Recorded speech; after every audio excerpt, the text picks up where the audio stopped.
Hello friends, मैं वैशाली स्वागत करती हूँ आप सभी का आपके अपने प्लेटफॉर्म एग्जाम जंक्शन पे। तो आज हम आ चुके हैं एक इम्पोर्टेंट टॉपिक के साथ। पॉवलोव, कोहलर और थॉर्नडाइक ने जो सिद्धांत दिए हैं उन पर एक नज़र डालना बहुत इम्पोर्टेंट है कि आखिर वो क्या सिद्धांत हैं और क्या इन्होंने समझाया या फिर बताया है। तो आइए चलते हैं इनके सिद्धांतों की तरफ। तो फर्स्ट ऑफ ऑल जो सबसे ज़्यादा यहाँ पर इम्पोर्टेंट है हम उन पे चर्चा कर लेते हैं। यहाँ पर पॉवलोव का अनुकूलित अनुक्रिया का सिद्धांत, यानी इसको हम शास्त्रीय अनुबंधन के नाम से भी जानते हैं, व्यवहारवाद के सिद्धांत के नाम से भी जानते हैं, प्रतिवादी सिद्धांत यहाँ पर इसके नाम से भी जानते हैं और चिर समस्त का सिद्धांत इसके नाम से भी जानते हैं। और ये सिद्धांत दिए किसने? ये सिद्धांत दिए हैं यहाँ पर रूसी मनोवैज्ञानिक आईपी पॉवलोव ने। और कब यहाँ पर दिया? सन 1904 में इन्होंने बताया कि यदि किसी स्वाभाविक उद्दीपक के साथ कृत्रिम उद्दीपक को जोड़ दिया जाए, जब किसी स्वाभाविक उद्दीपक के साथ यहाँ पर कृत्रिम उद्दीपक को जोड़ दिया जाए और क्रिया को आप बार बार दोहराएं, यानी एक ही क्रिया आप जब बार बार दोहराएं तो कृत्रिम उद्दीपक जो है और स्वाभाविक उद्दीपक जो है इनके बीच जो है यहाँ पर व्यवहार के जनक एक बंध बन जाता है, यानी फिर इनके बीच क्या है, कनेक्शन बन जाता है, जिसे हम क्या कहते हैं भाई, शास्त्रीय अनुबंधन का सिद्धांत कहते हैं, जिसको हम शास्त्रीय अनुबंधन या फिर अनुकूलित अनुक्रिया का सिद्धांत या फिर व्यवहारवाद का सिद्धांत या फिर प्रतिवादी सिद्धांत कहते हैं। तो आइए चलते हैं कि आखिर इन्होंने किस पे अपना जो है यहाँ पर एक्सपेरिमेंट किया। तो आइए चलते हैं, देखते हैं। आईपी पॉवलोव का जो प्रयोग था, इन्होंने अपना जो प्रयोग किया था भाई वो एक भूखे कुत्ते पर किया था, एक भूखे कुत्ते पर किया था। यानी सपोज दैट, अब आप देखते होंगे कि अगर आपको भूख लगी और आपके सामने भोजन रख दिया गया तो लार स्वाभाविक आ जाती है, स्वाभाविक तौर पर लार का आना तय है। तो वैसे ही स्वाभाविक उद्दीपक अगर होगा तो यहाँ पर स्वाभाविक अनुक्रिया होगी। यहाँ पर इन्होंने क्या किया कि भाई घंटी और भोजन, यानी इन्होंने क्या किया, घंटी और भोजन, यहाँ पर भोजन रख देते थे और उसके साथ साथ घंटी बजती थी, है ना। और तब यानी जैसे ही घंटी बजी, अब कुत्ते को पता चल जाता था कि अब भोजन मिलने वाला है।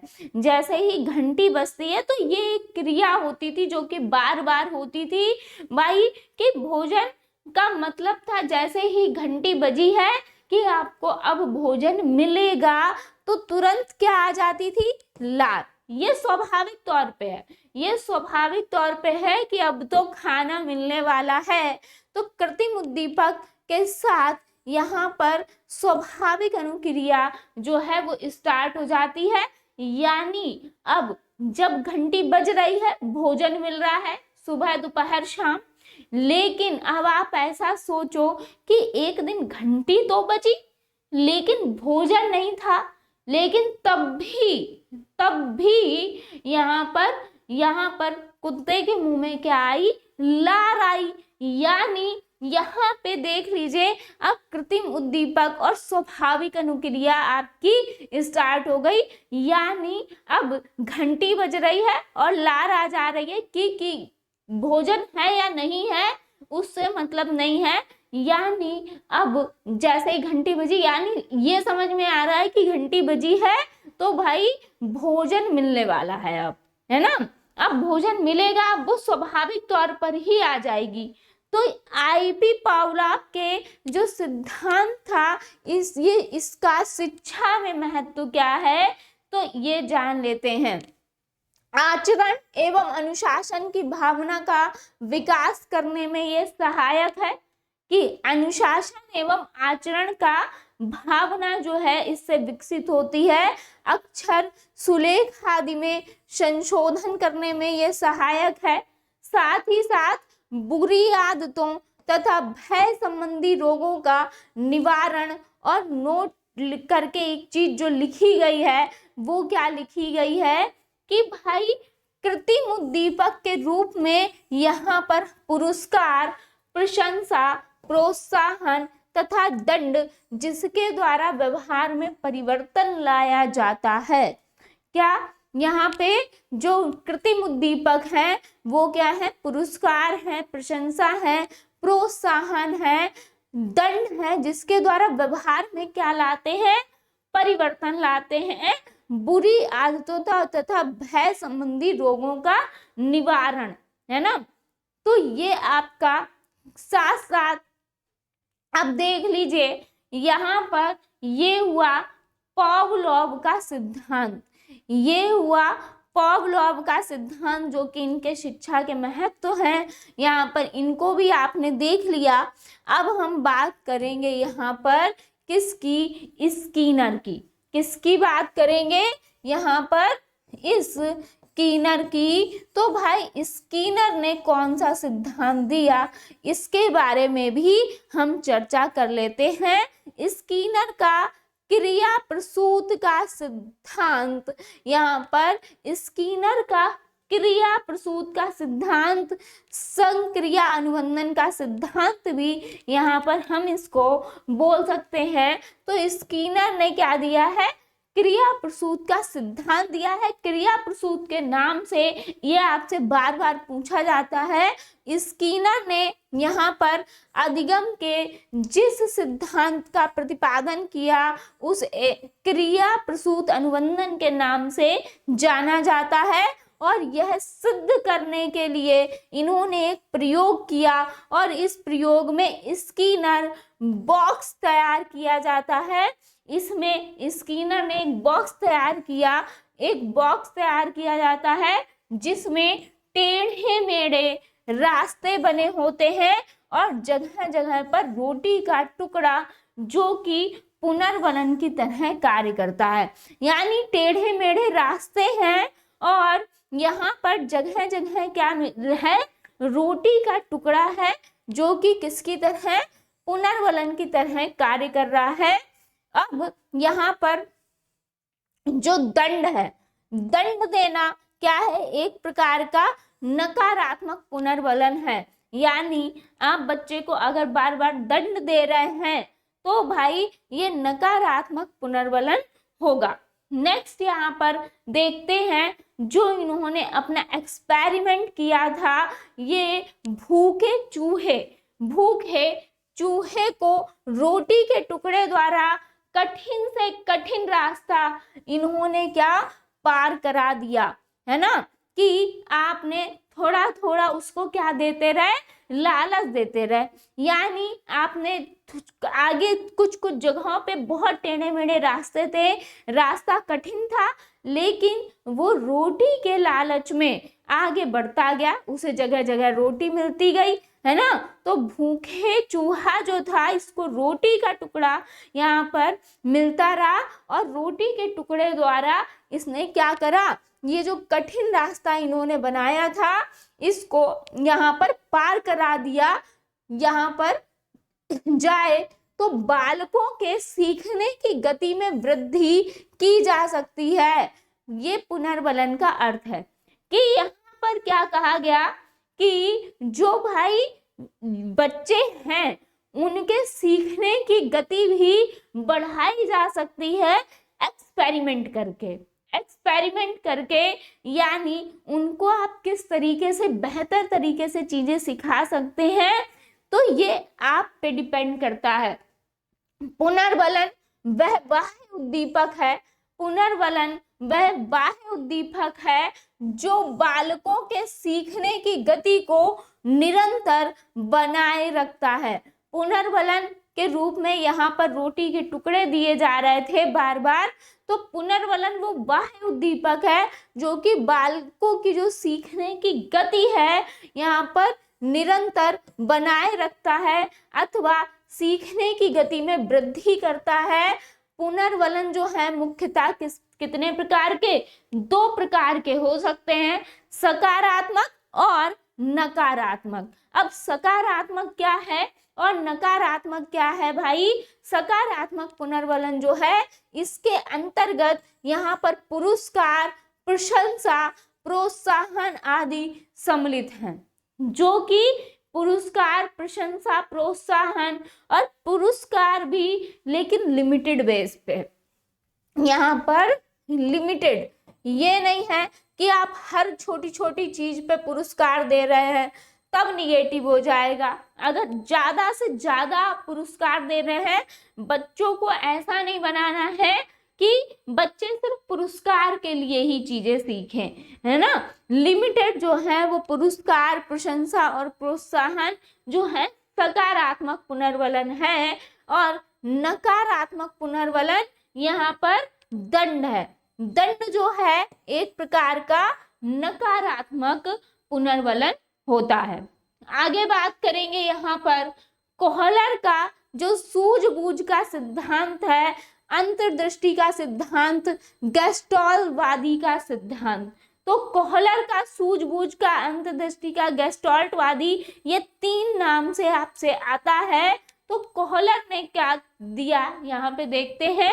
इसके जनक कोहलर है, कोप्पा, वर्दीमर भी माने जाते हैं। तो मैक्सिमम जो है कोहलर आपसे पूछा जाता है।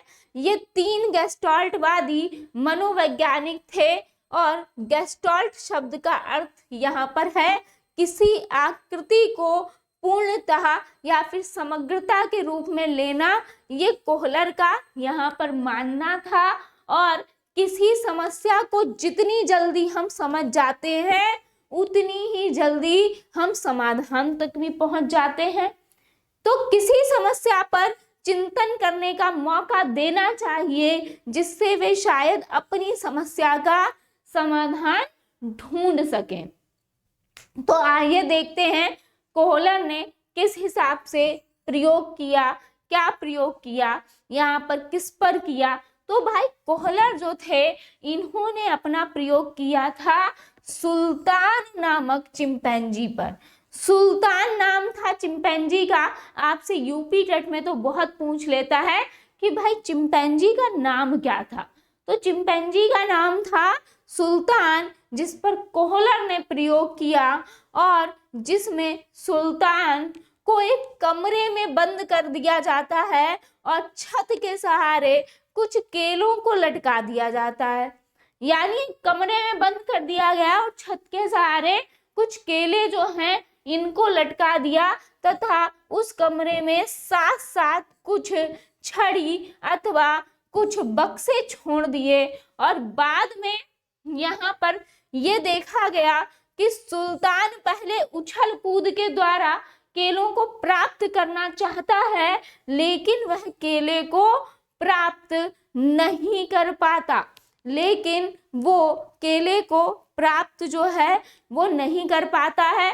फिर कुछ समय बाद ये देखा गया कि सुल्तान जो है अपनी सूझबूझ के द्वारा अंतर्दृष्टि के रूप में यहाँ पर केले को प्राप्त कर लेता है, और इस आधार पर यह सिद्धांत होता है कि जिस प्रकार एक सुल्तान नामक यहाँ पर चिंपैंजी जो है अपने सूझबूझ के द्वारा केले को प्राप्त कर लिया, उसी प्रकार यदि शिक्षण के दौरान बालकों को समस्या समाधान के लिए समय प्रदान किया जाए तो वह भी अपनी सूझबूझ के द्वारा यहाँ पर अंतर्दृष्टि के रूप में समस्या का समाधान कर सकते हैं। यानी बच्चों को सूझबूझ करने का मौका देना चाहिए। आप ये नहीं है कि कोई भी आप बच्चे को समस्या है तो तुरंत उसका समाधान निकाल दिया, यानी पहले बच्चों को इस तरह से आपको ट्रीट करना है कि बच्चे खुद समस्या का समाधान जो है वो खोज लें, निकाल लें। अंतर्दृष्टि सिद्धांत की शिक्षा का जो महत्व है वो क्या है, यहाँ पर तर्क, कल्पना, चिंतन की शक्तियों का इससे विकास होता है। साथ ही साथ यहाँ पर गणित और विज्ञान यानी मैथ एंड साइंस विषय के लिए ये बहुत ज्यादा उपयोगी है। साथ ही साथ बालकों को स्वयं खोज करके ज्ञान को अर्जित करने के लिए ज्यादा से ज्यादा प्रेरित करने की इसमें बात कही गई है कि यहाँ से आप बालक जो हैं स्वयं खोज करके यहाँ पे ज्ञान को अर्जित कर सकते हैं, यानी स्वयं अपनी जो समस्या है उसकी कारण का पता लगा सकते हैं और स्वयं समस्या का समाधान कर सकते हैं। तो नेक्स्ट देखते हैं कि साहित्य और संगीत कला के लिए भी ये बहुत उपयोगी होता है। साथ ही साथ यहाँ पर रचनात्मक कार्यों के लिए भी ये बहुत उपयोगी होता है। एक नजर हम आगे डाल लेते हैं यहाँ पर थार्नडाइक का प्रयास एवं त्रुटि का सिद्धांत, जिसको हम यहाँ पर उद्दीपक अनुक्रिया का सिद्धांत या फिर संबंधवाद का यहाँ पर सिद्धांत भी कहते हैं। और इनको थार्नडाइक का जो सिद्धांत है इसके बारे में हम जो चर्चा करेंगे, भाई थार्नडाइक ने अधिगम के जिस सिद्धांत का प्रतिपादन किया उसे प्रयत्न एवं भूल के सिद्धांत के नाम से जानते हैं। तो जो थार्नडाइक का सिद्धांत है यानी प्रयास एवं त्रुटि से संबंधित है और यहाँ पर प्रयत्न एवं भूल के सिद्धांत के नाम से जाना जाता है। और इस सिद्धांत में थार्नडाइक ने यह बताने का प्रयास किया कि जब व्यक्ति कोई कार्य सीखता है, जब व्यक्ति कोई कार्य सीखता है तो उसके सामने एक उद्दीपक अथवा स्थिर होती है, एक स्थिति होती है, एक उद्दीपक होता है जो उसे विशेष अनुक्रिया के बीच एक संबंध जो है बन जाता है और यही आपका उद्दीपक अनुक्रिया का सिद्धांत कहलाता है। तो आई होप आपको यहाँ पे थार्नडाइक, पावलोव, कोहलर और स्किनर ने जो सिद्धांत दिए कहीं ना कहीं वो क्लियर हो गए होंगे, इससे ज़्यादा आपसे नहीं पूछेगा। तो आई होप आपको चीज़ें समझ आ गई होंगी। तो यहाँ पे ये आपके लिए जानना जरूरी था क्योंकि यहाँ से आपकी थोड़ी बहुत जो है यहाँ से आपका जो हर आपका सिद्धांत था यहाँ से आपके पेडागोजी बेस के क्वेश्चन बनते हैं। तो आई होप आपको चीज़ें क्लियर हो गई होंगी। मिलते हैं नेक्स्ट सेशन में। थैंक यू सो मच सभी का यहाँ पे जुड़ने के लिए। और अगर चैनल पर नए हैं तो चैनल को कर लेंगे सब्सक्राइब और बेल आइकन को कर लेंगे प्रेस। धन्यवाद।